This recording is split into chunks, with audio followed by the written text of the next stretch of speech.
আমি সাউথ চব্বিশ পরগনা থেকে এসেছি। আমি একটা এনজিও থেকেই এসেছি, যেটা হচ্ছে আমাদের রিপ্রোডাক্টিভ সিস্টেমের ওপরে আমরা সার্ভে করছি, ইনফার্টিলিটির ওপরে।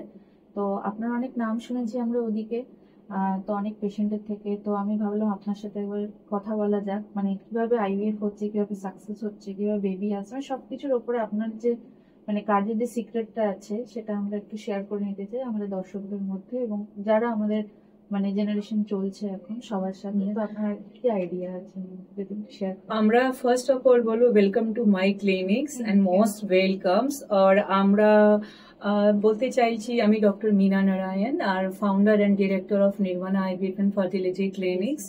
এটা আই থিঙ্ক লাস্ট 5 ইয়ার ধরে এটা ক্লিনিকটা রানিং গোয়িং অন। তো আমরা পাশে যে পেশেন্টটা আসছে, প্রথম উনি আসছেন অ্যাজ এ গাইনি হিসাবে কি ম্যাডাম আমরা মা হতে পারছি না, এটা আমরা 5 সাল 10 সাল আর দীর্ঘদিন ধরে আমরা ট্রাই করে যাচ্ছি, লেকিন আমরা মা হতে পারছি না।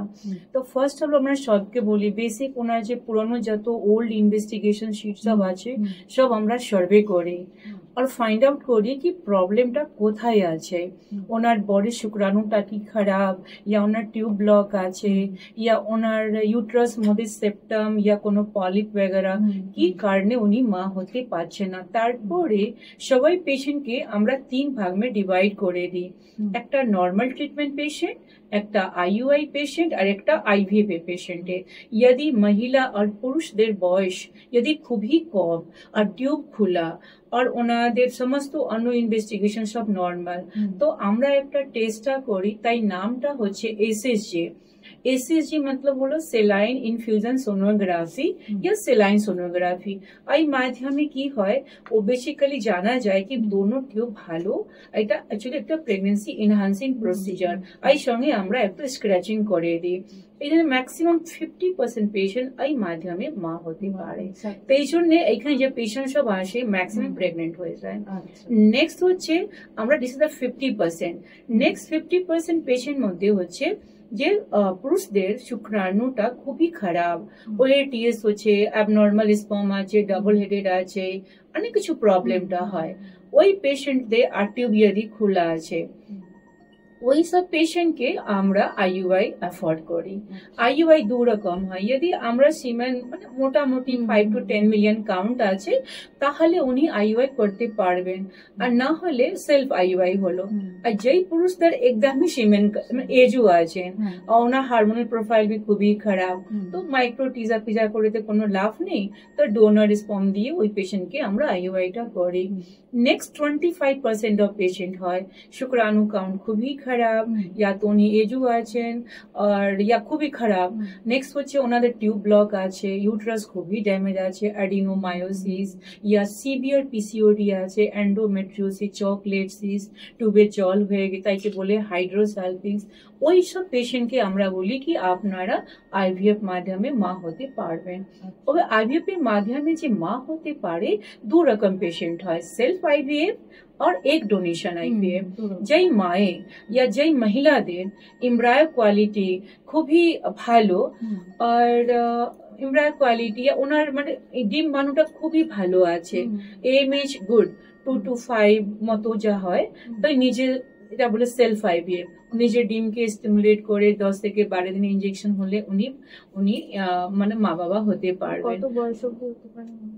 আইডিয়ালি এটা হয় কি যেই মহিলাদের বয়সটা ম্যাক্সিমাম 35, আপার লোয়ার লিমিটটা কিছু নেই। হ্যাঁ, লোয়ার লিমিটটা বস এইটাই আমরা দেখি কি অতদিন ধরে মা হতে পারছে না আর এটা ওনাদের প্রবলেম হচ্ছে, ফ্যামিলিতে খুবই প্রবলেম হয়ে যাচ্ছে, সবকিছু ওনাকে মতলব একটা স্টিগমা মতো হয়ে যাচ্ছে, সব বলছে মা হতে পারছে না, বাঁচন আছে কি আছে, এইসব প্রবলেম অনেক কিছু হয় ফ্যামিলিতে। তো আমরা বলি ওইসব পেশেন্টকে কি আপনার আইভিএফ করেনি, তো ডিম আছে তো সেলফ আইভিএফ, ডিম নেই তো আমরা ব্যাংক থেকে ডোনেশন মাধ্যমে উনি মা হতে পারবেন।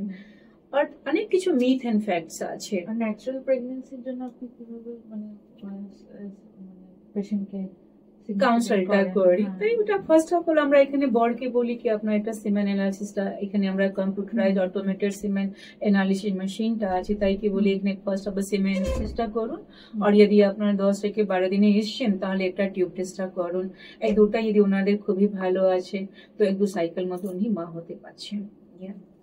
থ্যালাসেমিয়া পেশেন্ট যারা আছে ম্যাম, যারা দম্পতি আছে, ওদের কি করে হেলদি বেবি হতে পারে?